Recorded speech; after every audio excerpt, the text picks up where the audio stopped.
de pasiones. Y yo creo que es importante tener pasiones. Lo que se está discutiendo aquí tiene que ver con la vida de todos. Pero es importante también que en un debate como este no soslayemos la complejidad de las decisiones que estamos tomando. Y no caigamos en una especie de caricatura, que se trata aquí, como se trató de decir hace un minuto, de una fábula donde hay unas personas buenas que tienen corazón y hay unas personas desalmadas que estábamos por aquí, que simplemente no oímos al pueblo. Eso no es verdad. Y quiero plantear algunas de las decisiones y de las cosas difíciles que tenemos que tomar como sociedad, ni siquiera como Estado, ni siquiera como gobierno, ni siquiera como Congreso. Asuntos que están inmersos en cualquier decisión sobre cómo se organiza un sistema de salud. Y voy a recoger palabras que se dijeron aquí esta mañana. Quien intervino de segundo, Freddy Barrera, aquí tengo apuntado el nombre, habló de la complejidad. No, fue gerente. Leonardo. Te hablo de la complejidad. Me gustó la palabra, pero yo quisiera trascender un poco el significado suyo de la complejidad. Usted se refirió a complejidad como diciendo es difícil aprender todos los elementos de nuestro sistema. No conocemos, dijéramos, todos los resquicios. Es difícil entender este sistema plenamente. Pero yo diría, señores y señores, que hay una complejidad incluso que trasciende esa complejidad que usted mencionó y es mucho más difícil. Si ustedes miran el proyecto de ley, en el artículo 3º o 4º, que hay un gran enunciado de principios, van a encontrar de manera inmediata que muchos de esos principios van a entrar en contradicción. En el fondo aquí tenemos que hacer un balance muy complejo entre cosas que quisiéramos. De un lado está el acceso y la calidad de los servicios, pero de otro lado no nos digamos mentiras, siempre va a estar la sostenibilidad, no entendida como sostenibilidad fiscal, sino entendida como cierta coherencia entre los recursos y los fines. Y siempre en las decisiones que tomamos vamos a tener que hacer un balance entre una cosa y en la otra. Miren entre los diferentes elementos, y yo apuntaba por aquí las cosas que se dijeron. Desafortunadamente la interna se fue, porque yo creo que ella planteó exactamente las dificultades que tenemos. Y dice, mire, para formarnos tenemos 3 alternativas. Y mencionaba el tema de las EPS o las IPS privadas, y mencionaba el tema de las IPS públicas, y en todas veía problemas. Porque aquí tenemos problemas en lo privado, que los economistas llamamos de manera genérica las fallas de Estado, pero también tenemos problemas en lo público. Son las fallas de Estado y los temas de corrupción que se presentan en todos los sistemas de salud. Aquí cuando fue IC Freddy, que se fue también el especialista, el cirujano plástico, no, fue Cristian, planteó exactamente lo mismo. Y mire que él planteaba un desconcierto con lo privado, pero también con lo público y con el manejo de lo público. Entonces, cuando analicemos todos los temas, pensemos en eso, que aquí hay decisiones difíciles que tenemos que tomar, y viene mi punto, tal vez que voy a tratar de enfatizar en los 7 puntos. Todas las decisiones van a ser imperfectas. Nunca vamos a quedar plenamente satisfechos. Y eso me da pie entonces para de manera ordenada ir tocando los puntos que se debatieron esta mañana. Y voy a empezar con uno fácil, bueno, no tan fácil, pero que nos plantea, dijéramos, la gran dificultad. Un punto que salió 3 veces en la discusión, aquí lo tengo apuntado. Y tiene que ver con el nombramiento de los gerentes de las ESES. Parece haber un acuerdo entre las 3 o 4 personas que hablaron que no les gusta la propuesta. ¿A quién le gusta la propuesta? A nadie. A nadie. A nadie le gusta. Empecemos a examinar un poquito la complejidad de lo que está pasando en el país, y ustedes lo conocen más que yo. Doctora Olga Lucía, la primera reunión que nosotros tuvimos en Bogotá fue en octubre del año pasado. Y como parte de la agenda de esa reunión, tal vez lo primero que usted me dijo fue: tenemos muchos problemas con los concursos de méritos. Y yo me encontraba esa historia por todo el país. Estábamos la semana pasada en el departamento de Boyacá. Yo hablo con el secretario de Salud y me dice lo siguiente: el 80% de los concursos de los gerentes se deciden en los estrados judiciales. Yo hablo con el gobernador del Atlántico y me dice: los jueces están decidiendo de manera arbitraria quiénes son los gerentes de los hospitales. Yo voy, por decir cualquier cosa, al Hospital San Jerónimo de Montería y encuentro allí, vale la redundancia, un desencuentro político entre el gerente y el gobernador que está arruinando el hospital. Voy al Hospital Rosario Pumarejo de López en Valledupar y encuentro exactamente lo mismo, y hablo con nombres propios. Y no vamos muy lejos. Aquí en el departamento hay un problema también similar. Recorro buena parte de la geografía. Estuve en Jardín, Antioquia, donde mataron al gerente del hospital.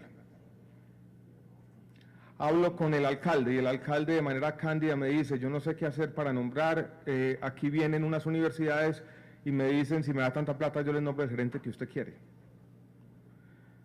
La etnografía de todos los días nos ha mostrado que uno para primer nivel vale 50 millones, para segundo vale 100 y para tercero vale 150, 200. ¿Estamos llamando a eso meritocracia? ¿Queremos mantener ese status quo? Ahí podríamos empezar todos a encontrarnos, queremos cambiar algo de lo que tenemos. Pero cada que uno hace una propuesta, la propuesta va a ser criticada. Pero yo creo que debería ser una regla fundamental de un debate como este. Si usted critica, presente una alternativa, si no, no vale. Porque cualquier decisión, vuelvo y repito, va a ser imperfecta. Y le sumo más elementos a una discusión que es necesariamente difícil, que aquí el secretario la está viviendo. Las normas nos dicen, y así están, por ejemplo, en los últimos programas de saneamiento fiscal y financiero, que las contingencias fiscales de los hospitales públicos van a las entidades territoriales. Esto es, si se quiebra el hospital, a quien le pasan la cuenta es al gobernador, y ese es el responsable. Entonces estamos creando una situación que es un poco incoherente, donde quien asume la responsabilidad fiscal no tiene ningún instrumento de gestión. ¿Es eso coherente? No lo es. Y muchas veces cuando yo veo lo que pasa en la realidad de este país, que es compleja y es diferente y es heterogénea, me encuentro que la decisión no es una decisión entre la política y no política.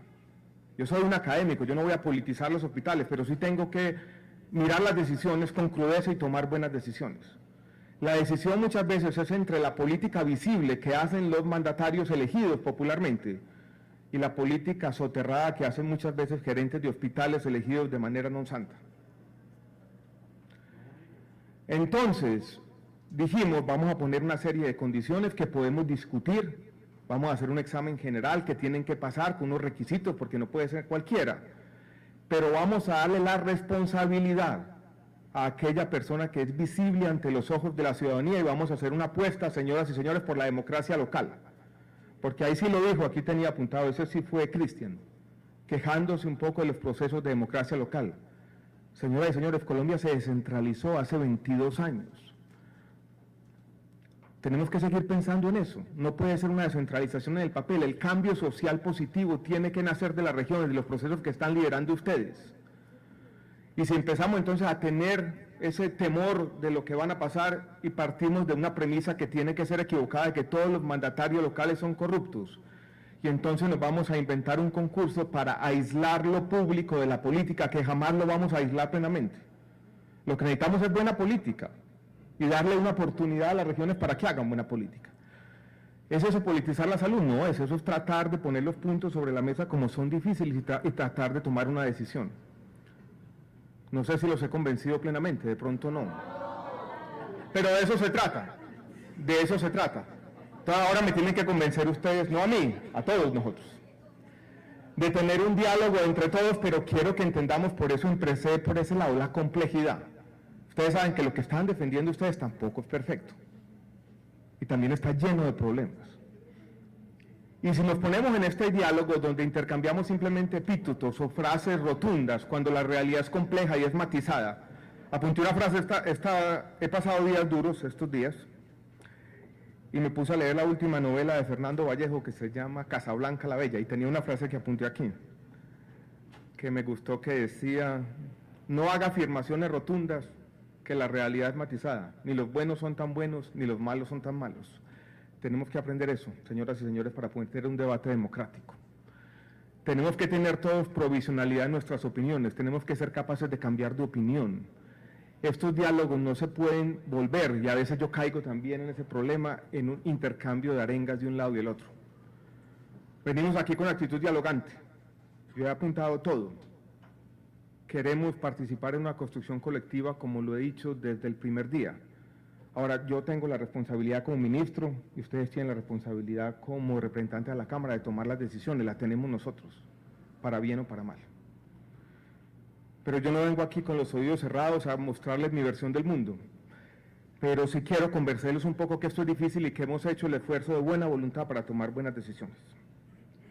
Eso me lleva al segundo tema, complejo también, formalización laboral.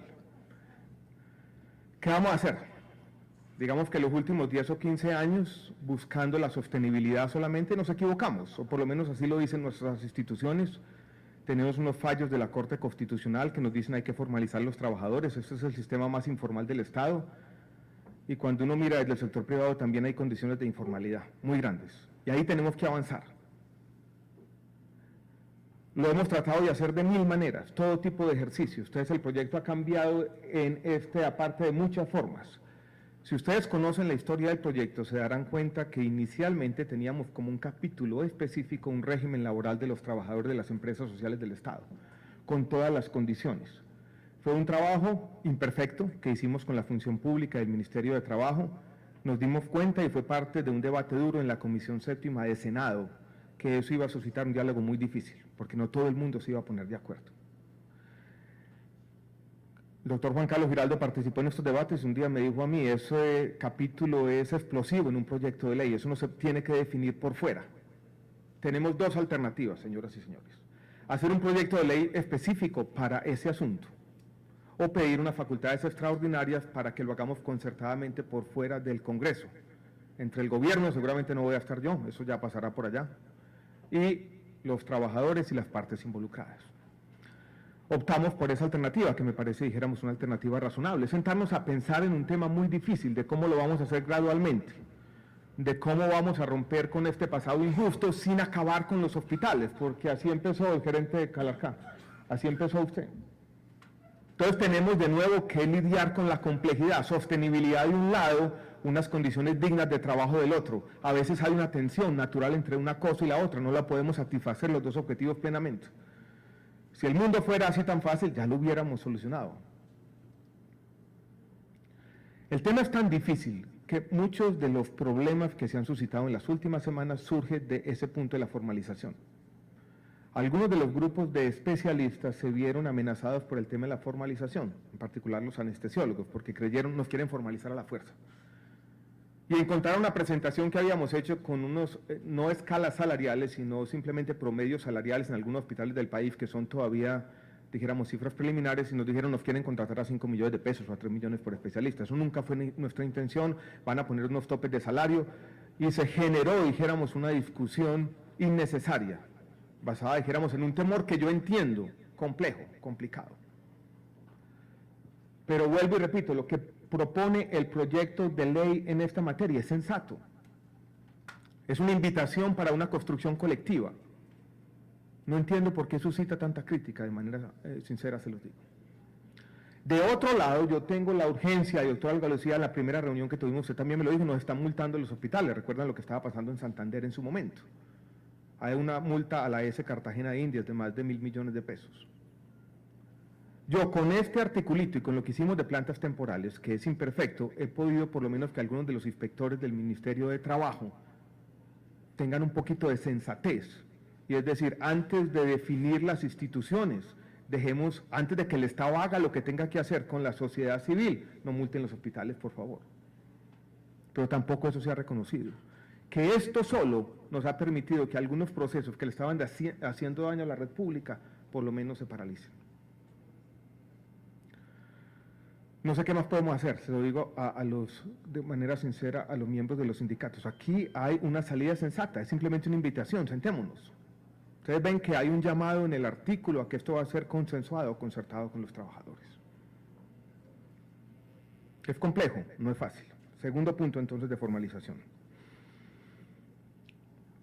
Tercer punto, tiene que ver con el plan de beneficios, los artículos 20 y 21 y lo que se decidió en la ley estatutaria. Es un punto también difícil y quiero volver a traer la complejidad. ¿Qué es lo que tratamos de hacer de manera sensata? No ha sido bien explicado, es uno de los puntos más complejos en cualquier sociedad del mundo. Yo a veces se lo decía en escenarios, dijéramos, más académicos, es como si uno fuera a delimitar la responsabilidad del Estado. Y delimitar la responsabilidad del Estado en un tema como la salud, donde todos podríamos ponernos de acuerdo que no debe haber límites, es complejo.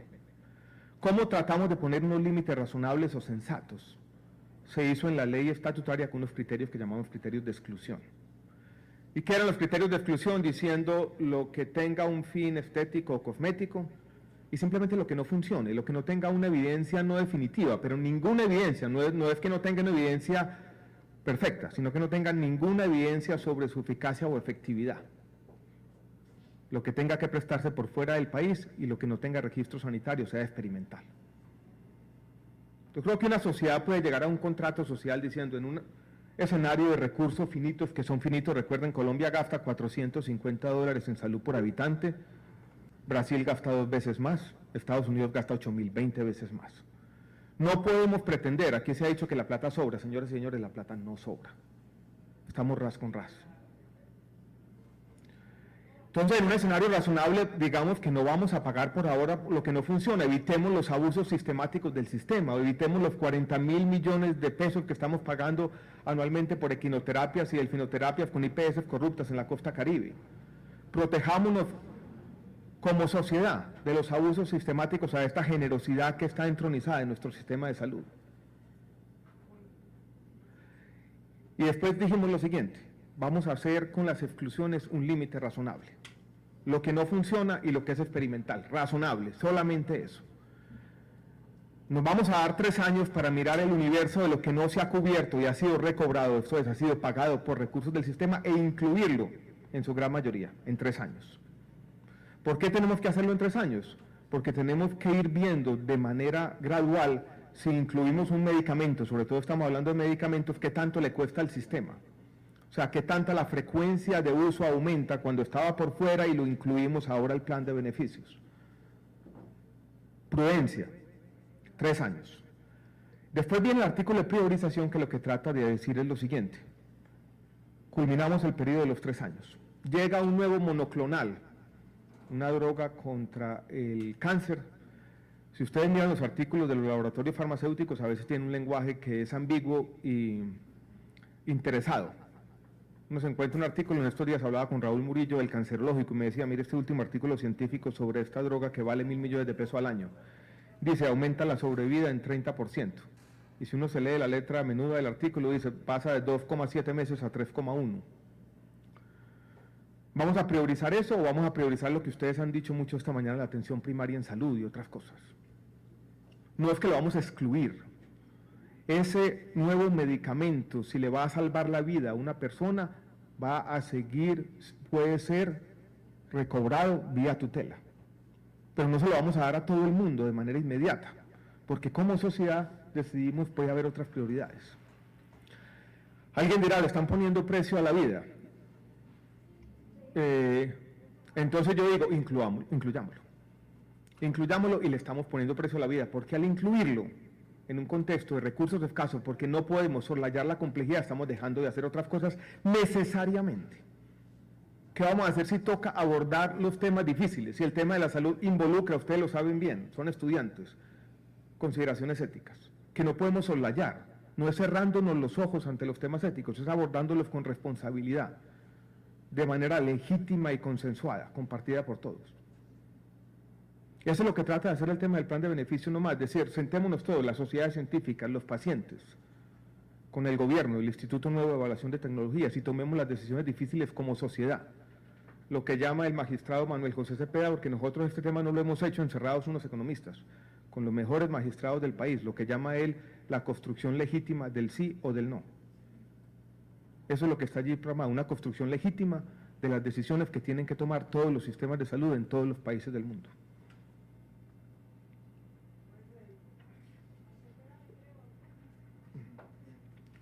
He hecho un llamado al respeto, yo creo que estamos tratando de presentar estas cuestiones en un diálogo que pretende ser constructivo entre todos.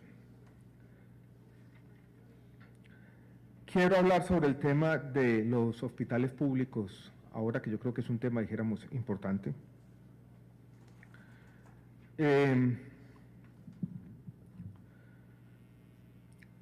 Yo creo que al mirar el tema de los hospitales públicos tenemos que tener 2 visiones.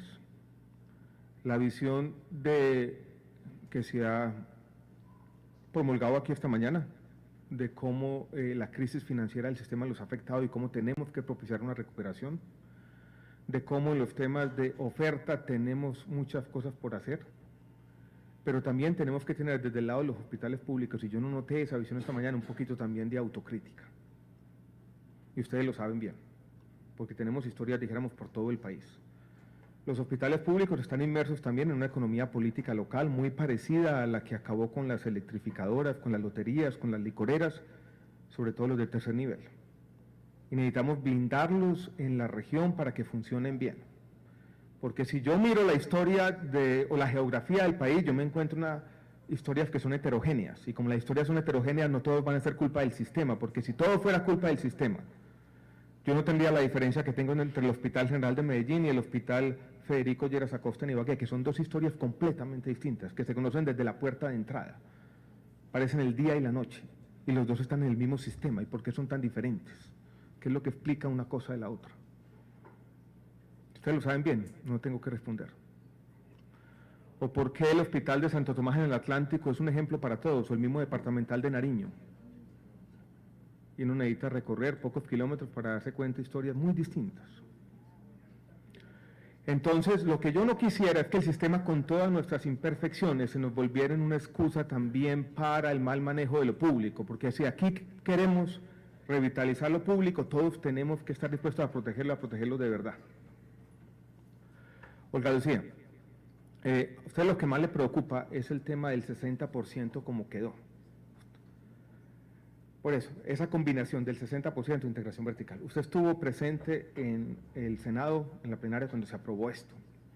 Y eso se aprobó, dijéramos, en un debate que no fue armado, dijéramos, el proyecto de manera integral. Yo lo he dicho y lo vuelvo y lo repito aquí. Eso se puede arreglar muy fácil, diciendo ese 60% también tiene que aplicar para todos los niveles de complejidad. Y ahí por lo menos tenemos lo que tenemos hoy. Basta un parágrafo para arreglar ese tema. El tema de integración vertical, yo lo he dicho, no está cerrado. Es una discusión que está abierta completamente. Seguiremos escuchando a todas las voces. Somos conscientes perfectamente de los problemas que se han presentado con la integración vertical, pero también somos conscientes de que hay modelos de gestión de riesgo exitosos que han sido basados en la integración vertical. Pocos, pero existen, y tampoco los podemos negar plenamente. Y somos conscientes, señoras y señores, que Colombia tiene un problema de oferta muy complicado y que no podemos de la noche a la mañana dar un salto al vacío, es decir, vamos a acabar con la integración vertical. ¿Y dónde va a salir la oferta? Por Dios.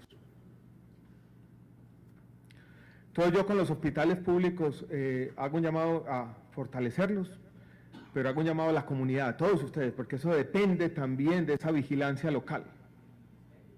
El Ministerio también, el Ministerio tiene una dirección de prestación de servicios, y el Ministerio, yo creo que ha sido un agente, ha hecho un acompañamiento que en todas las regiones valoran a los hospitales públicos. Pero uno también tiene que asumir, dijéramos, las responsabilidades locales que corresponden. Y entre todos tenemos que ser agentes de cambio para lo bueno. Eso me lleva a el tema del modelo. Y la discusión, dijéramos, más difícil sobre la organización, y voy a tratar de referirme tanto al tema de los gestores como al tema de Salud Mía.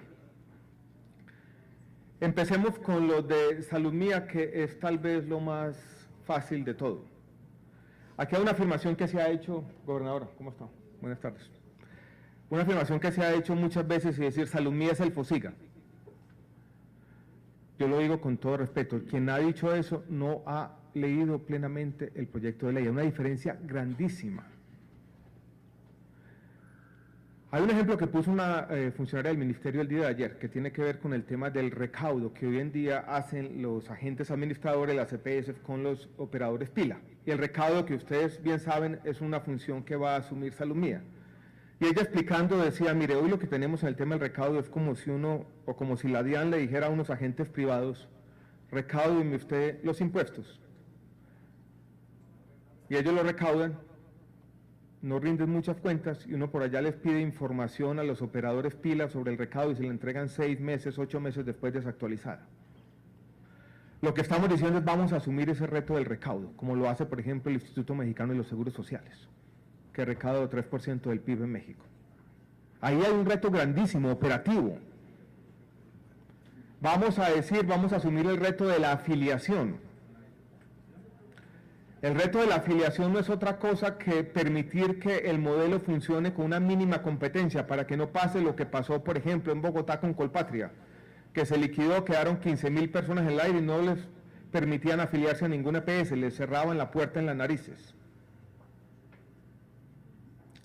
Centralizar el recaudo en una entidad única es un reto grandísimo que cambia de sí completamente el sistema de salud. Y aquí dice lo mismo. ¿Cómo va a ser lo mismo? Y cuando decimos va a haber giro directo de todos los recursos del sistema, esto es, para utilizar el tema del momento, nunca va a haber una desviación de recursos como la que se presentó en Salucop, eso es lo mismo. Cuando estamos diciendo eso ya es imposible, aquí vamos a tener un control estricto de todos los flujos de información y de recursos. Y uno dice, eso es lo mismo, tratando simplemente de caricaturizar la propuesta. Hay un tema que no se ha entendido plenamente. Esta es una ley que tiene que jugar, si se quiere, dos papeles importantes. Uno de recuperación en un momento de crisis financiera del sector, y otro, si se quiere, de transición.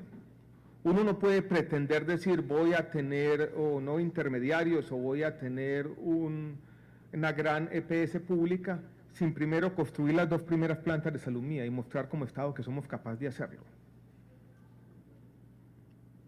Si se quiere, es una ley que se está moviendo en la dirección de que algunos de ustedes señalan, creando esta entidad, pero si no somos capaces, tendremos que retroceder. No vamos a poder saltar el río de un solo punto al otro, como lo explicaré más adelante. Nadie ha visto un poco que aquí hay una forma de desencadenar procesos de cambio como que muchos de ustedes están pidiendo, pero uno tiene que demostrar primero que es capaz de construir estas instituciones, y las instituciones no se construyen fácil, tanto que tienen razón algunos de los que dicen, mire, ustedes se van a encartar con Salud Mía. Y doctora Olga Lucía, ponemos algunas de las funciones en Salud Mía y en los gestores, porque este es un reto muy difícil. Miren dos cosas que están ocurriendo en el mundo en este momento. Ustedes saben lo que le está pasando al presidente Obama con su sistema de salud. No pudo con un reto informático. Básicamente su reputación está por el suelo. No fue capaz. Esta misma semana el director de el NHS en Inglaterra dijo tuvimos que echar por la borda un sistema de información que tratamos de hacer por 10 años. Simplemente no fuimos capaces de ponerlo a funcionar. Entonces nosotros como reformadores no podemos decir, yo asumo estas labores y lo tengo que hacer en 2 años y no dejo ningún resquicio para si te necesito una transición más larga, alguien puede ayudarme. Por ejemplo, la afiliación en las partes más remotas del país, que podría seguirse haciendo en un periodo de transición por los agentes intermediarios. Entonces, Olga Lucía, la invitación mía es, dejemos el exceso de suspicacia de lado. Y es cualquier cosa que ve ahí es una mala intención de parte del gobierno que quiere simplemente reproducir el modelo de la burguesía, yo no sé qué. Esto se construye distinto, asumiendo la complejidad y tomando las decisiones difíciles.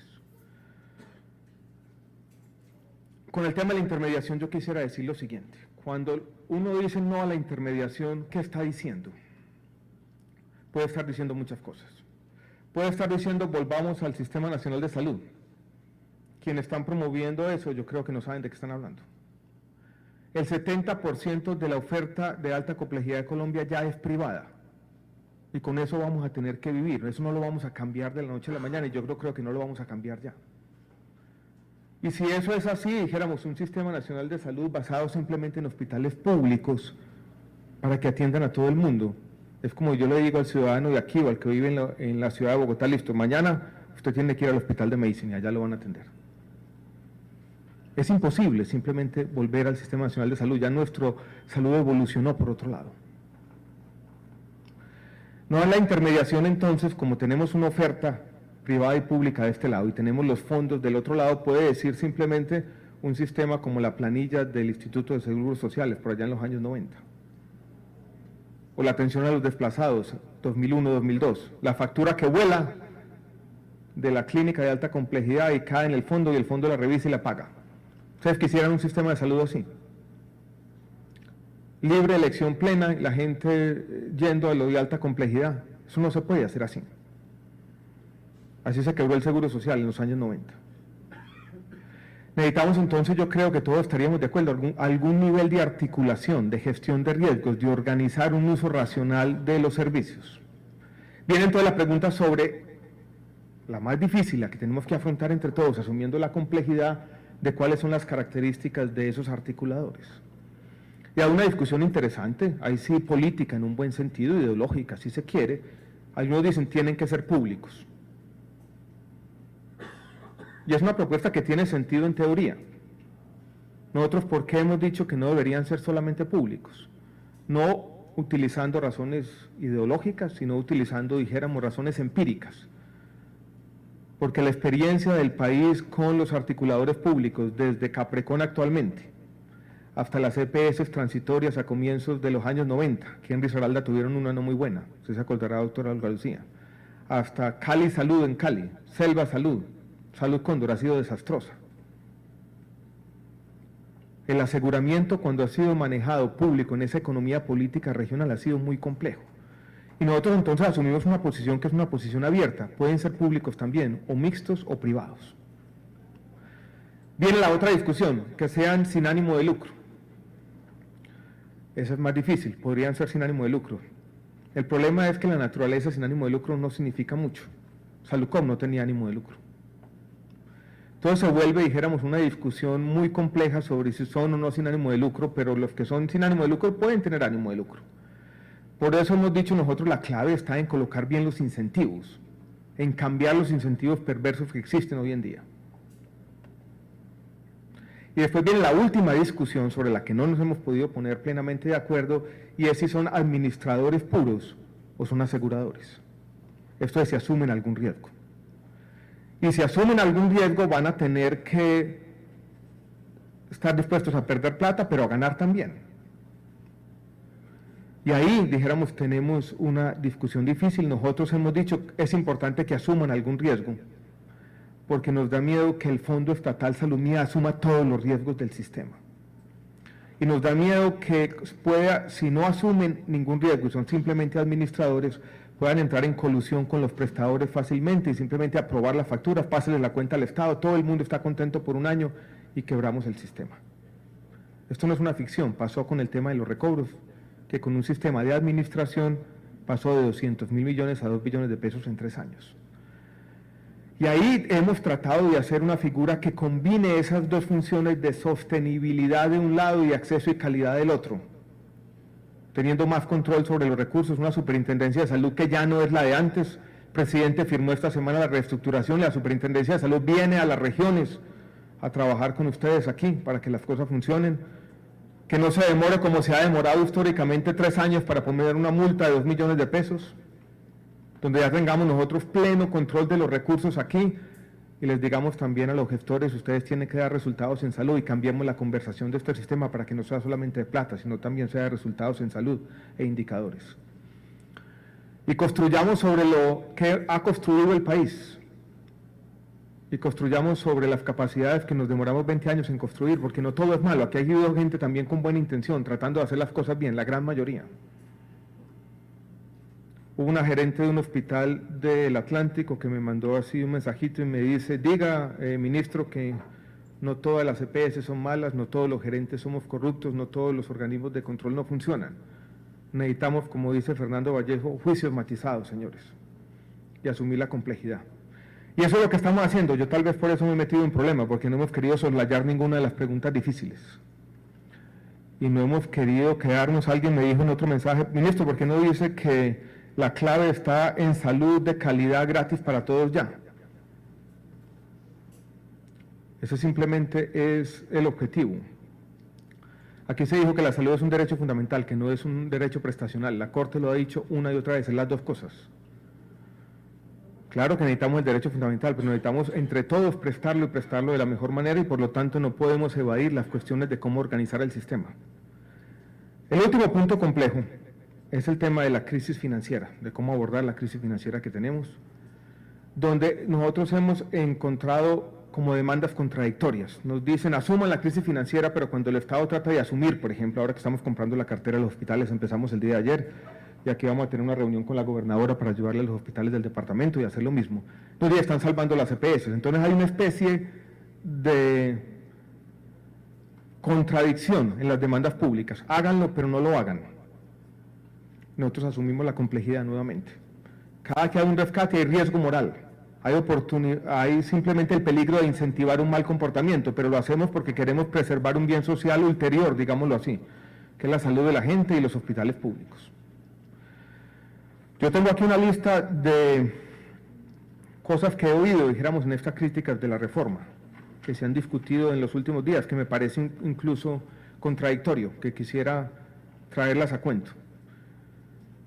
Mismos analistas han dicho en el mismo documento lo siguiente, dicen cómo le van a entregar a los particulares o a los privados la gestión de riesgo de las EPS, pero cómo le van a dar al Estado, que es un montón de corruptos en salud mía, el manejo de la plata. O sea, no sirve ni lo privado ni lo público. ¿Cómo van a centralizar? El gobierno central es centralista, toda la plata ya en esa salud mía.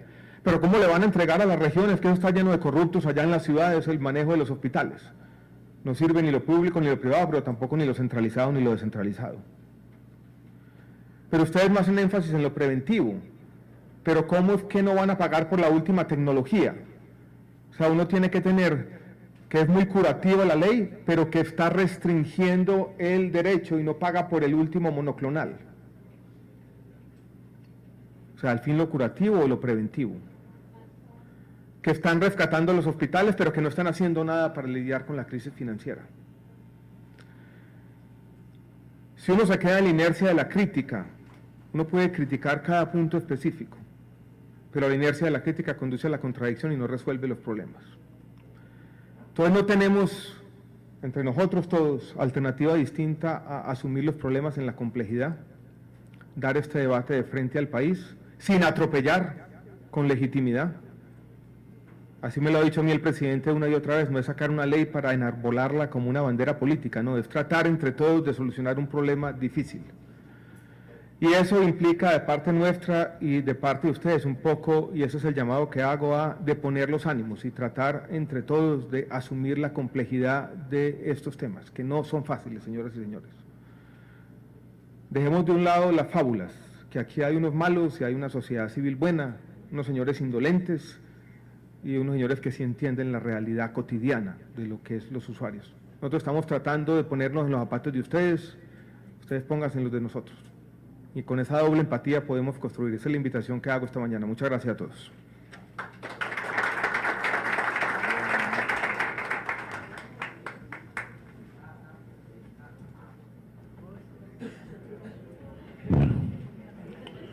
Saludamos a la doctora Sandra Paula Hurtado, gobernadora del Quindío.